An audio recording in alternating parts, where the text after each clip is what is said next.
Well, I finally did it. After thinking about it for quite a while, I decided to buy a pretty big Pokemon collection. I recently sold my 86 Fleer Jordan, and it was a little bit bittersweet. It was a good deal for me, but it was the biggest card I've ever owned, so I wanted to take some of that money and reinvest it into something that I would really enjoy learning about and working through from a business perspective.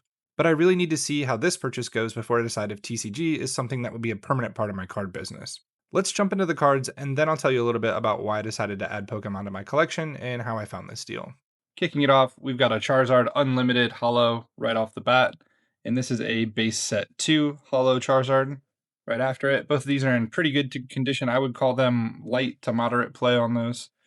Then we've got a Blastoise Holo here. This is actually my favorite Pokemon. I bought the blue game to start off my Pokemon gaming career. Then we got a Venusaur base set 2. The Blastoise and the Venusaur aren't the most valuable, but I put them near the top just to get a good kind of view of the three top evolutions from the three starter Pokemon. Then we've got a Dark Dragonite here. See if I can get him focused. There we go. This is a nice holo. This has a swirl down by its foot here, which is something that collectors tend to look for. Then we've got a holo Mewtwo, possibly Shadowless, not totally sure. I need to compare it. Check out some PSA slabs and see what they say.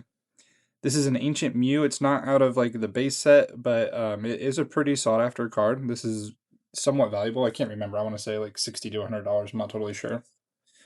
And then we get into some more stuff. I'll kind of breeze through these a little bit quicker because you saw all of the bigger, more well known cards. This is a Dark Blastoise from the Team Rocket set, a first edition Dark Magneton from the Team Rocket set.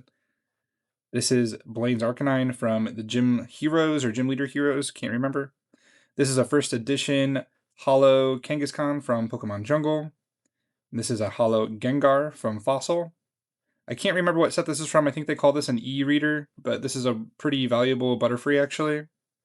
This Dark Slowbro is pretty cool. It's first edition Team Rocket, and it's got a nice swirl above the Team Rocket member there. So this is a pretty valuable one. Another first edition. Lots of first editions in this set. This is a Holo Kingdra, and this is out of Neo or something like that. I can't remember what the 2 stars mean. First edition, swirl over here on the side.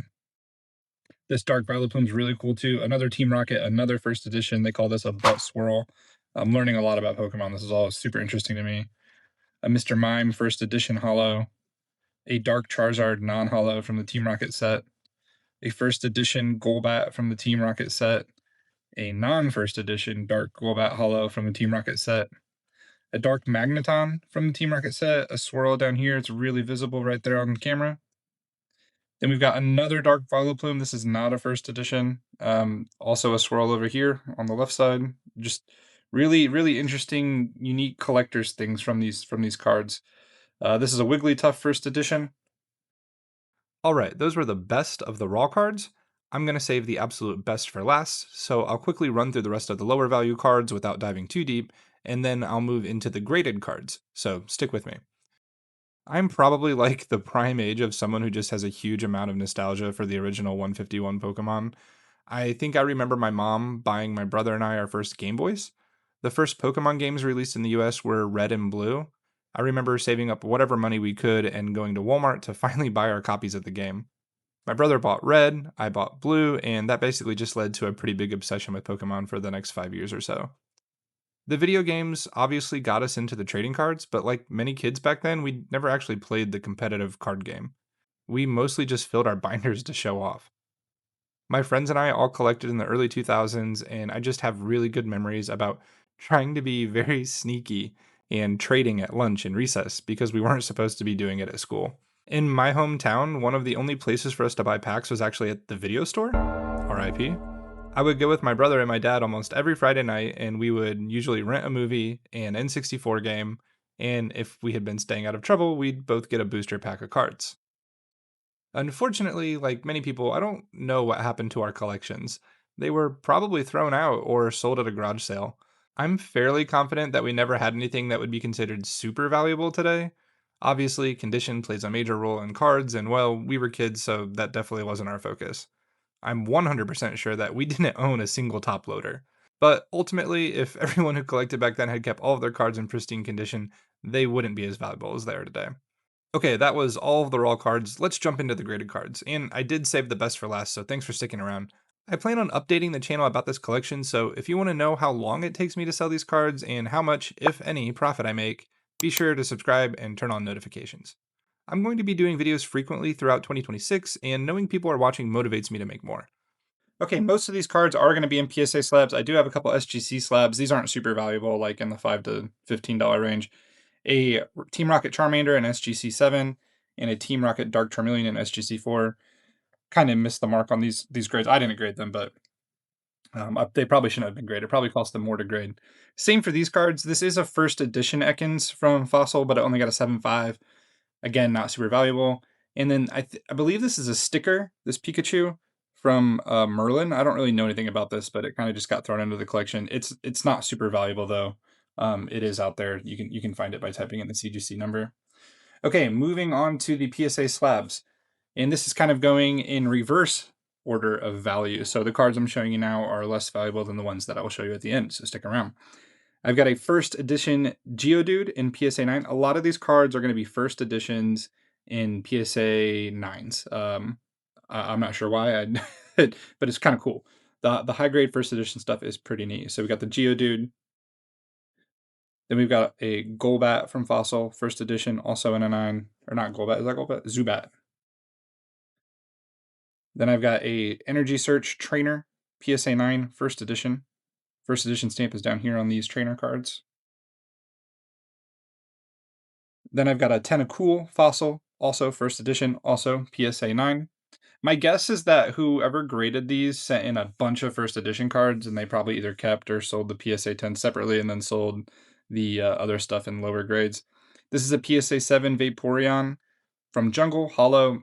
I'm guessing they missed the mark on this one. It's not really a super valuable card. I want to say I had it marked in like the $30 range. Can't remember. Maybe lower.